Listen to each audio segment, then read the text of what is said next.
میرا خیال اس پہ تبادلہ خیال ہوا ہے اور کوئی فیصلہ نہیں ہوا. تو ایک وزیر صاحب نے ذرا پہلی بات کر دی, ابھی کوئی یہ نہیں کہ اس پہ ڈسکشن ہی ہوئی, ڈسکشن ہوتی رہتی ہے. جب فیصلہ ہوگا تو پھر اس کی اناؤنسمنٹ بھی ہو جائے گی, آفیشیل اناؤنسمنٹ. اچھا, تو ابھی تک یہ فیصلہ نہیں ہوا, 24 روز گزر چکے ہیں, مقبوضہ کشمیر میں کرفیو لگے, تو ابھی تک پاکستان کی جانب سے فیصلہ کیوں نہیں کیا جا سکا؟ جو غور و فکر چل رہا ہے وہ کیا چل رہا ہے؟ ظاہر یہ فضائی بندش ہوتی ہے تو بھارت کو کم از کم مالی نقصان تو اس سے ہوگا, ایک اور اسٹیپ پاکستان کو نہیں اٹھانا چاہیے جلدی؟ دیکھیں, پاکستان کئی سٹیپس اٹھا چکا ہے آلریڈی, جس میں بھارت کے ساتھ ہم نے ڈپلومیٹک ریلیشنز کو ڈاؤن گریڈ کیا ہے, ان کے ہائی کمیشنر کو یہاں سے بھجوا دیا ہے, ہم نے بھارت کے ساتھ ٹریڈ بالکل بند کر دی ہے, اور بہت سارے اقدامات کیے ہیں. تو کچھ سٹیپس ایسے ہوتے ہیں جن کو وقفوں سے لینا ضروری ہوتا ہے. یہ انٹرنیشنل ڈپلومیسی کا حصہ ہے کہ ایک ہی دن آپ سارے کارڈ شو نہیں کر دیتے ہوتے, وقت کے ساتھ ساتھ آپ پریشر بلڈ کرتے ہیں اور بڑھاتے جاتے ہیں. تو اسٹریٹجی ہے, وہ ٹیکنیک ہے جس کے تحت ہم سارے اقدامات بتدریج بڑھا رہے ہیں اور کر رہے ہیں. صاحب, تو نعیم خالد لودھی صاحب, ہم کشمیریوں کے ساتھ ہیں, کشمیریوں کے لیے ہم سیسا پلائی دیوار ہیں, وہاں پر کوئی ظلم ہوتا ہے تو ہم اس کو محسوس کرتے ہیں, لیکن ابھی ریاض صاحب کہہ رہے ہیں کہ اسٹیپس آہستہ آہستہ کر کے اٹھانے چاہیے, سارے کارڈز ایک ساتھ شو نہیں کرتے. آپ کو نہیں لگتا کہ خاصی تاخیر ہو گئی ہے اب تک بھارت کے لیے فضائی بندش کو نہیں بند کیا گیا؟ دیکھیں, ایک بات تو یہ ہمیں پتہ ہونی چاہیے کہ حکومت کے پاس جو معلومات ہوتی ہیں وہ معلومات آپ کے اور میرے پاس نہیں ہوتی. تو حکومت جو فیصلے کرتی ہے وہ سکہ بند معلومات کی بنیاد پہ کرتی ہے. ہم جو بات چیت کرتے ہیں وہ اوپن سورسز کی بنیاد پہ کرتے ہیں. اب یہ جو دونوں باتیں ہیں, یہ جو فضائی حدود بند کرنے والی بات اور اس کے علاوہ یہ واگا اور کابل کے درمیان جو راہداری ہے اس کو بند کرنے کی بات, اس میں ہمیں یہ ذہن میں رکھنا چاہیے کہ ایک اور ملک بھی اس میں متاثر ہوتا ہے, افغانستان. جہاں تک تو فضائی حدود کی بات ہے, اس میں تو میں اس چیز کا قائل ہوں کہ ہمیں فوراً بند کر دینی چاہیے. افغانستان اتنا زیادہ افیکٹ نہیں ہوگا جتنا ہندوستان ہوتا ہے. لیکن جب راہداری کی بات آتی ہے, کیونکہ اس میں افغان عوام جو افیکٹ ہوتے ہیں, اگر تو افغان حکومت کی بات ہوتی تو جو موجودہ حکومت ہے اس میں کوئی اتنی میرا خیال ہے کہ پیار محبت پاکستان کے لیے نہیں ہے کہ ہم ان کا لحاظ رکھیں. لیکن چونکہ ہم نے عوام کا بھی خیال رکھنا ہے, افغانستان کے عوام کا خیال رکھنا ہے جو بڑی مصیبت سے گزر رہے ہیں, تو میرا خیال اس میں سوچ و بچار کا اگر ٹائم ہو جائے تو اس میں کوئی ایسی غلط بات نہیں ہے. لیکن صرف انہی معاملات میں الجھے رہنا جن کا کہ حاصل وصول ہونا کوئی نہیں ہے. اب دیکھیں, ہمیں سوال اپنے آپ سے یہ پوچھنا چاہیے کہ مودی اور ہندوستان کے رویے میں کون سی چیز فرق لے کر آئے گی؟ کیا ڈپلومیٹک منورز ہمارے یہاں کوئی فرق لے کر آئیں گے؟ کیا ابھی تک کوئی فرق لے کر آئے ہیں؟ جو 70 سال گزر گئے اس میں کوئی فرق آیا ہے؟ کیا UN کی سیکورٹی کونسل کی وہاں پر قراردادیں موجود نہیں ہیں؟ کیا مختلف ملکوں نے مختلف موقعوں پر زور نہیں ڈالا؟ کن موقعوں پر ہندوستان ہم سے بات کرنے پر رضامند ہوا ہے؟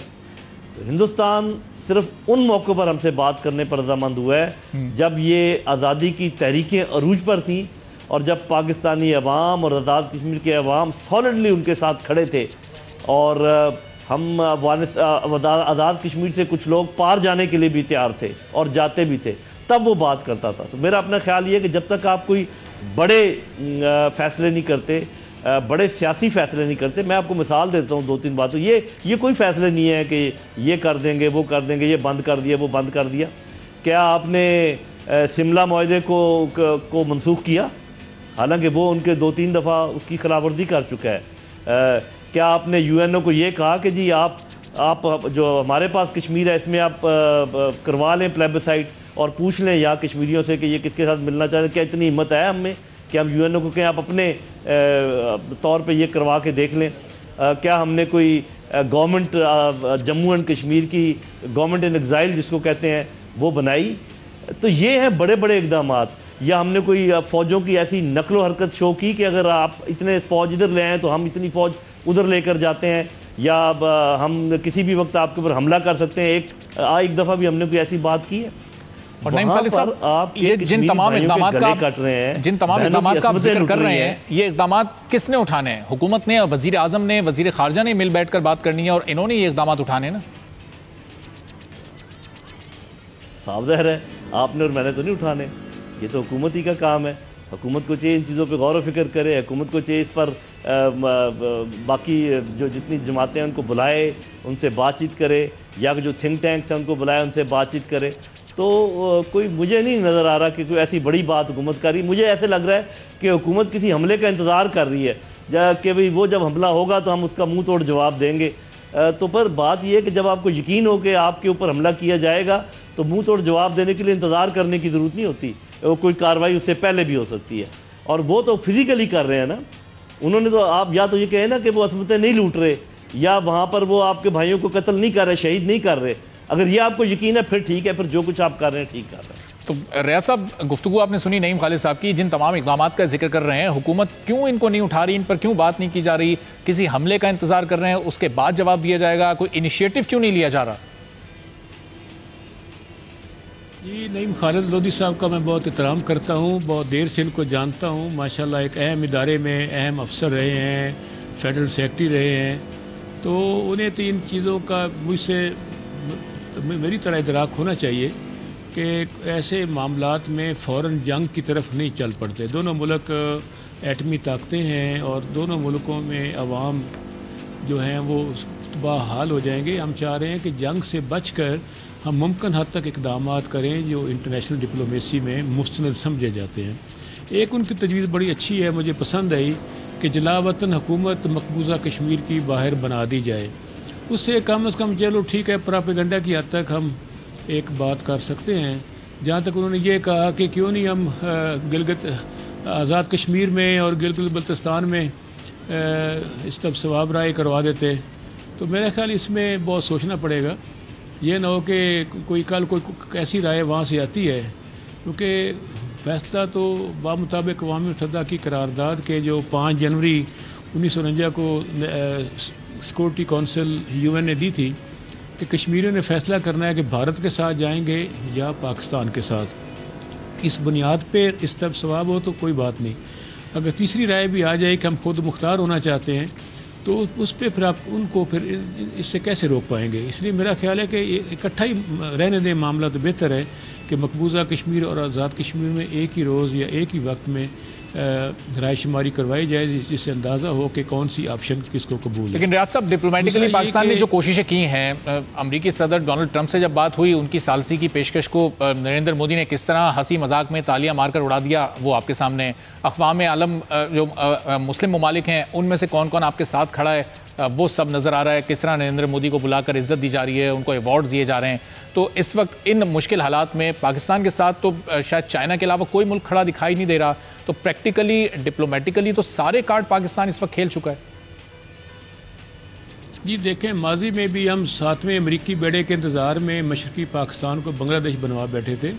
تو کبھی بیساکھیوں کے سہارے پہ حکومتیں نہیں، ملک نہیں بچتے ہوتے. میری بات یاد رکھیں، ہمیں اپنا وزن خود اٹھانا ہے، مستقبل کو دیکھنا ہے، جنگ سے بھی بچنا ہے کیونکہ اس سے پورا خطہ تباہ ہو جائے گا. ایٹمی جنگ ہوتی ہے تو پھر میرا خیال ہے شاید ہم میں سے کوئی بھی نہیں بچے گا، نہ تبصرے کرنے والے نہ باقی پروگرام کرنے والے. اس لیے ہمیں دنیا کو بچانا ہے. ہم نے یہاں پہ کوئی نازی جرمنی کی طرح کے اقدامات تو نہیں کرنے. جہاں تک دوسرے ممالک کا تعلق ہے تو آپ نے دیکھا کہ چائنا نے کھل کے سلامتی کونسل میں ہمیں سپورٹ کیا ہے. ایران کے علی خامنائی صاحب جو سپریم لیڈر ہیں، انہوں نے کھل کے بات کہی ہے. فرانس اور UK برطانیہ کی حکومتوں نے بھی سیریس کنسرن شو کیا ہے، اسپیشلی انسانی حقوق کی خلاف ورزی پہ. پھر دیکھیں کہ امریکی صدر، اس سے پہلے امریکہ کا ٹوٹلی جھکاؤ 2010-11 سے لے کر جب سے اسامہ بن لادن والا ایشو یہاں پہ پیدا ہوا تھا، انڈیا کی طرف تھا.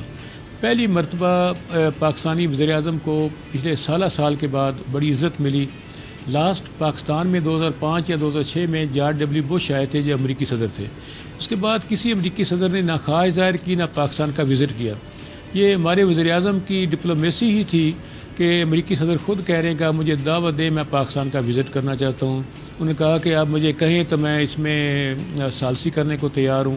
تو یہ ایک بہت بڑی شفٹ ہے امریکن پالیسی میں، اور میں سمجھتا ہوں کہ جو برف تھی دونوں ملکوں کے درمیان وہ پگھل گئی ہے اور کافی حالات پہلے سے بہتر ہوئے ہیں. انہی کی بنا پہ ہمیں دنیا کے جو فنانشل ادارے ہیں، ورلڈ بینک اور IMF، ان سے بھی معاملات طے کرنے میں آسانی ہوئی ہے. اور اقوام متحدہ میں بھی اگر امریکہ چاہتا تو ویٹو کر سکتا تھا اس لیکن ریاض صاحب یہ جو یہ تمام معاملات تعلقات جو بہتر ہوئے اس کا کشمیر والے معاملے کے ساتھ اس وقت کس طرح سے لنک ہے؟ کیا فائدہ ہوا پاکستان کو یہ تمام معاملات اور تعلقات بہتر کر کے؟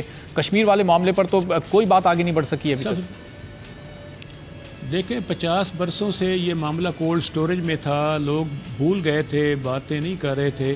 ابھی سارے معاملات میں جس طرح حکومت نے ہائپ کریٹ کی ہے، دنیا بھر میں اس ایشو کو کھڑا کیا ہے، اس کی مثال 50 برسوں میں نہیں ملتی۔ پاکستان کی پوری قوم کو موبلائز کیا ہے، انٹرنیشنل میڈیا کو ہم نے اپروچ کیا ہے، ڈپلومیٹک کور کو ایکٹیو کر کے دنیا جان کے ڈپلومیٹ سے رابطہ کیا ہے۔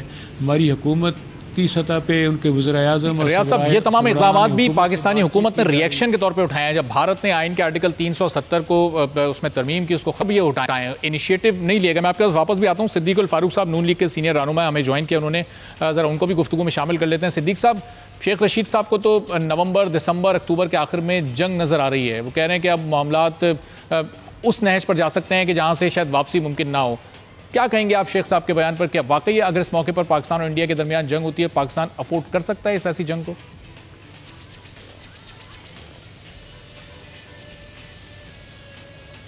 صدیق صاحب آپ کو آواز آ رہی ہے؟ چلیں صدیق صاحب سے بھی رابطہ کرتے ہیں اور ان سے بھی گفتگو کرتے ہیں، ان کو دوبارہ سے لائن پر لیتے ہیں۔ جی صدیق صاحب کو آواز آ رہی ہے؟ ہاں جی آواز آ رہی ہے آپ کی، میری آواز آ رہی ہے؟ جی جی آپ کی آواز بالکل آ رہی ہے۔ فرمائیے گا شیخ رشید صاحب جو کہہ رہے ہیں کہ اب حالات کسی بھی طرف جا سکتے ہیں، بہت خطرناک ہو گئے ہیں، نریندر مودی اپنے اقدامات سے باز نہیں آ رہے، بھارتی ظلم بڑھتا جا رہا ہے، اور اکتوبر کے آخر میں یا نومبر اور دسمبر میں کچھ بھی ہو سکتا ہے، کچھ بھی ہو سکتا ہے سے مراد ظاہر ہے ان کی ہے کہ جنگ بھی ہو سکتی ہے۔ دیکھیے مسئلہ کشمیر بہت زیادہ سنجیدگی کا تقاضا کرتا ہے، اور اس پر بات کرنے کے مجاز یا تو وزیر خارجہ ہیں یا وزیر دفاع ہیں یا فوج کے ترجمان ہیں۔ شیخ رشید صاحب کی باتیں میرا تو خیال ہے وہ انہیں میں یہ مشورہ دوں گا کہ وہ اس پہ نہ ہی بولے تو اچھا ہے۔ تاہم ہمیں ہر طرح سے تیار ضرور رہنا چاہیے۔ یہ دشمن اس وقت تک کوئی بات نہیں مانا کرتے جب تک دشمن کو آپ سے خطرہ نہ ہو۔ تو یہ بات محض ٹویٹس پر، محض بیانات سے حل ہونے والا نہیں ہے۔ خارجہ محاذ پہ ہمیں زیادہ سے زیادہ ملکوں کی حمایت حاصل کرنا ہوگی۔ یہ جو کل چین کے فوجی نائب سربراہ تشریف لائے ہیں، میں سمجھتا ہوں یہ ایک بڑا پیغام بھارت کے لیے اور بڑی چیز ہے۔ اسی طرح سے کچھ اور ملک بھی ہمارے ساتھ باقاعدہ جب کھڑے ہو جائیں گے تو انڈیا پیچھے ہٹنے پر مجبور ہوگا۔ اور صدیق صاحب سفارتی سطح پر اس وقت پاکستان جو کوششیں کر رہا ہے، جس طرح سے سلامتی کونسل میں معاملے کو اٹھایا گیا، وزیر اعظم 27 ستمبر کو خطاب بھی کرنے جا رہے ہیں، پاکستانی حکومت کی کوششوں سے آپ مطمئن ہیں؟ حکومت کے اس وقت ساتھ کھڑے ہوئے ہیں اس معاملے پر، اور وہ خطاب جو وزیر اعظم کریں گے کتنا امپورٹنٹ ہے اس وقت؟ دیکھیں جی خطاب تو کر لیں گے، خطاب سے کچھ نہیں ہوگا جی۔ بھارت کا جو سربراہ ہے وزیر اعظم، وہ تو 16 ملکوں کے سربراہوں کو جا کے مل چکا ہے۔ ان کے وزیر خارجہ کوئی 20-21 ملکوں کے جو دارالحکومت ہے وہاں پہنچ چکے ہیں، بات کر چکے ہیں، اور ابھی تک اس نوعیت کا ڈپلومیٹک اوفینسو جو ہے سفارتی سطح پر اس طرح کے اقدامات ابھی ہماری طرف سے نہیں ہوئے۔